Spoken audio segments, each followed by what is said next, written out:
stars at night are big and bright, deep in the heart of Texas.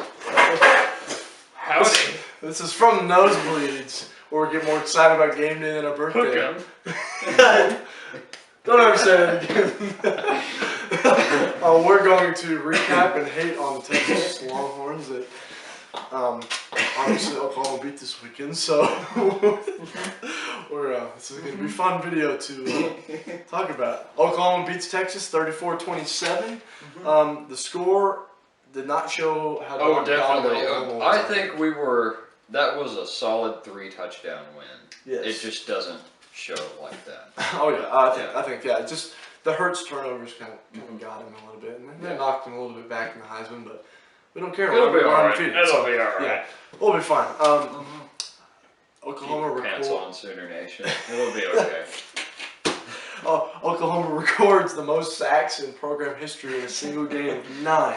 Who ate more grass that day, Bevo or Sam Ellinger? Sam Ellinger. Sam Ellinger. Yep. All right, so 8 different players had 9 sacks. Neville Gallimore was the only one with multiple sacks. So Neville, nothing special, Gallimore. Yeah, no kidding. I think they had 15 tackles for loss, something like that. Yeah. You got to go to the game, obviously. Yes, How was did. that experience? I wonder, can I sue the state of Texas for false advertising? Because those stars at night, deep in the heart of Texas, were a lot smaller than I thought they would be. I would assume you could do it, yeah. It was so great going over there to the Cotton Bowl and the Texas State Fair. We'll have some pictures for you, but it was, I don't even know how to describe it.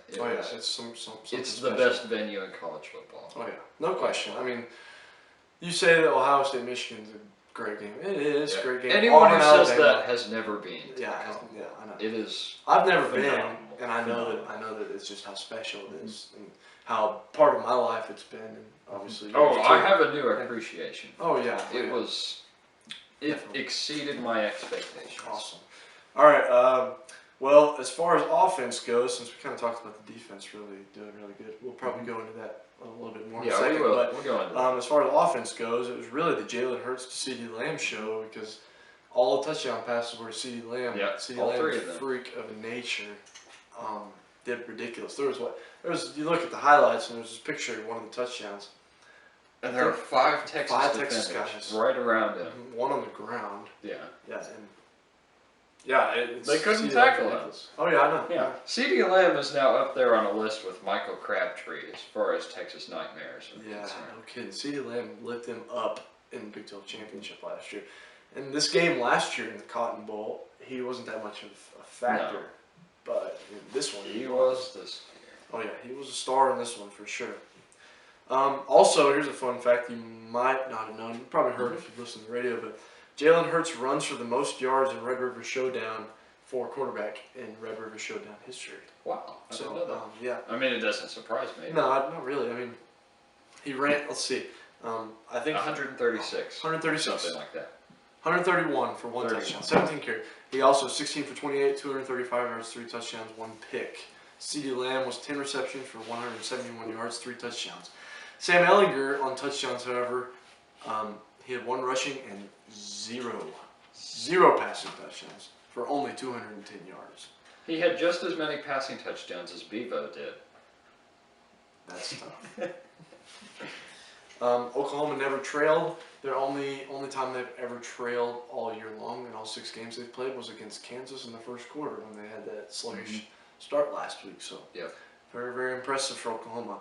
Their defense is better, for sure. They're back. They're back. They're back to where they need to be at. It's time to sound the siren. They're back. Oh yeah. They made a statement. Big time statement. What was really special about that game for me was every game for the last 2 or 3 years, it seemed like, has been the offense bailing out the defense. And that's the reason we win every game. Not this game. It was the exact opposite. The defense won that game. And for once in the last few years or so, the offense had to hope that the defense did what they needed to do. Yeah, and they had no pressure hardly at all to have to score. Yeah, I think they won that game, and they deserve all the credit for it. Oh yeah, I think that you could argue that's not the only game that you could give the defense credit for the victory on. Oh, I'm not saying that. Like in the last few years, I would say that last year against West Virginia, where they got 2 defensive scores, Okay. that was a big factor. We probably wouldn't have won if that didn't happen. That's true. And against Ohio State in 2017, the flag played obviously. But I mean, the difference you know, between this game and those 2 games was those were bad defenses that had good performances. Mm-hmm. This is a legitimately good defense. Oh yeah, I agree. They are solid.